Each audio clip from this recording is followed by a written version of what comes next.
हरे कृष्णा। मैं कृष्ण सखी कार्तिक महात्म्य के 20वें अध्याय के साथ वृंदा का पति विरह व्रत भंग। नारद जी ने कहा, जलंधर के नगर में जाकर विष्णु ने उसकी पत्नी वृंदा का पति व्रत धर्म भंग करने का विचार किया। वृंदा ने स्वप्न में देखा कि उसका पति भैंसे पर चढ़ा हुआ है, उसका शरीर नंगा है और उस पर तेल लगा हुआ है। वह काले फूलों की माला पहने हुए है, उसके साथ कच्चे मांस को खाने वाले जीव हैं और वह दक्षिण दिशा को जा रहा है। उसका सिर मुड़ा हुआ है और उसके चारों ओर अंधेरा छाया हुआ है। उसने अपने नगर को समुद्र में डूबते हुए देखा। यह देखते देखते उसकी नींद खुल गई और वह इस स्वप्न पर विचार करने लगी। उसने देखा कि सूर्य उदित हो रहा है, उसमें छेद हो रहा है और उसमें चमक भी नहीं है। अशुभ सूचक इन लक्षणों को देखकर वह रोने लगी। भय से घबरा उठी।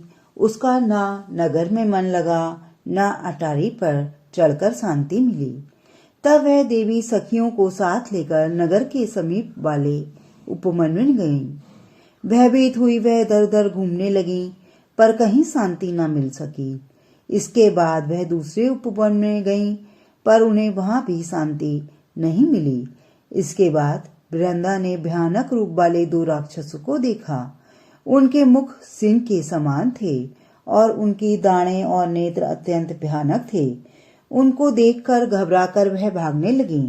तभी उसे एक तपस्वी बैठे हुए दिखाई पड़े। वे शांत और मौन थे।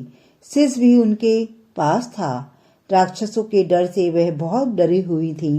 कहने लगी, हे मुने, आपकी शरण में आई हूँ, मेरी रक्षा कीजिए।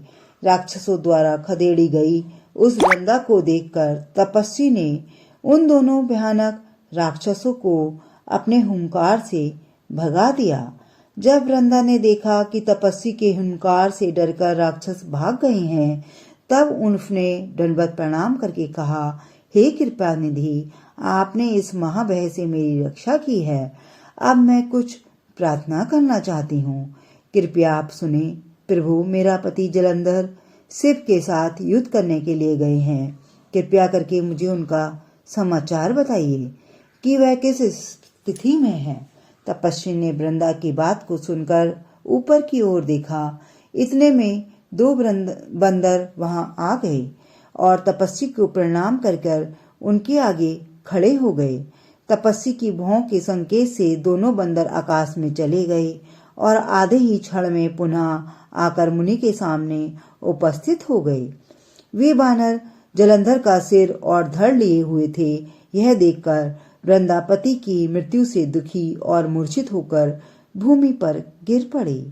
तब मुनि ने कमंडल का जल छिड़ककर उसे धैर्य बंधाया और वह होश में आ गई।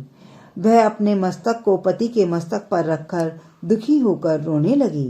वृंदा विलाप करती हुई कहने लगी, हे नाथ, आप तो मुझे सुख से आनंदित किया करते थे, फिर आप मुझसे क्यों नहीं बोलते? मैंने कोई अपराध तो नहीं किया। आपने तो विष्णु सहित सब देवताओं और गंधर्व को जीत लिया था। त्रिलोकी को जीतने वाले आपको एक तपस्वी शिव ने कैसे मार दिया? इस तरह रोती हुई वृंदा ने उस मुनि से कहा, हे दयालु मुनि, मेरे पति को जीवित कर दीजिए। मुझे पूर्ण विश्वास है कि आप में इसे जीवित करने की शक्ति है। उसकी बात सुनकर हंसते हुए मुनि ने कहा, तुम्हारे इस पति को शिव जी ने मारा है, अतः मैं इसे जीवित करने में असमर्थ हूँ। फिर भी तुम पर कृपया करके मैं इसे जीवित करता हूँ। ऐसा कहकर मुनि अदर्श हो गए। उसी समय जलंधर जी उठा। उसने वृंदा को बाहुपास में लेकर प्रसन्नता से चुंबन किया। वृंदा भी पति के साथ रहती हुई बहुत दिनों तक वहां विहार करती रही।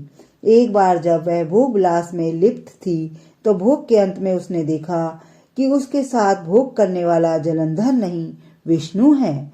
तब विष्णु की भर्त्सना करते हुए क्रोधित होकर वृंदा ने कहा, हे विष्णु, पराई स्त्री के साथ भोग करने वाले तुम्हारा आचरण धिक्कार योग है। बाहर से तो तुम तपस्वी दिखाई पड़ते हो, परंतु बड़े ही मायावी हो। तुमने छल करके जो मुझे बंदर दिखाए थे, वे तुम्हारे द्वारपाल हैं। वे दोनों राक्षस होकर तुम्हारी पत्नी का हरण करेंगे। तुम स्त्री के दुख से दुखी होकर बन बन फिरोगे, तब तुम्हें बानरों की आवश्यकता पड़ेगी। सर्वेश्वर होते हुए भी तुम मारे मारे फिरोगे, और यह तुम्हारा शिष्य मृग रूप होगा। इतना कहकर वृंदा अग्नि में प्रवेश कर गई। विष्णु ने उसे रोका भी, पर वह न रुकी। तत्पश्चात विष्णु बार बार वृंदा का स्मरण करते हुए उसी चिता की भस्म में लौटने लगे। मुनि और सिद्धों के समझाने पर भी उन्हें शांति प्राप्त न हो सकी। वे वहीं स्थित रहे। हरे कृष्णा कृष्ण कृष्णा हरे हरे, हरे राम राम राम हरे हरे। फिर मिलते हैं कार्तिक माध्यम के अगले अध्याय के साथ।